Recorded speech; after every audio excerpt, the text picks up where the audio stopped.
Hello বন্ধুরা, তোমাদেরকে জানাই আমাদের ছাদ বাগানে স্বাগত। ছাদ বাগানে আমরা কম বেশি শাকসবজি চাষ করে থাকি।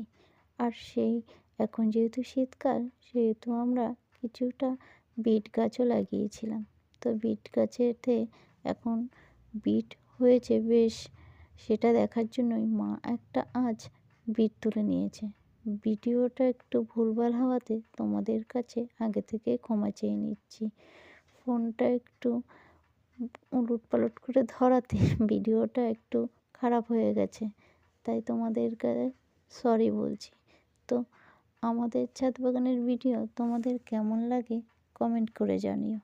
আর যারা নতুন তারা চ্যানেলটিকে সাবস্ক্রাইব করে প্লিজ পাশে থেকো। তো টাটা বন্ধুরা, দেখা হচ্ছে ছাদ বাগানের অন্য কোনো ভিডিওয়ে। আর যারা শাকসবজি ভালোবাসে চাষবাস করতে, তাদের সাথে ভিডিওটা শেয়ার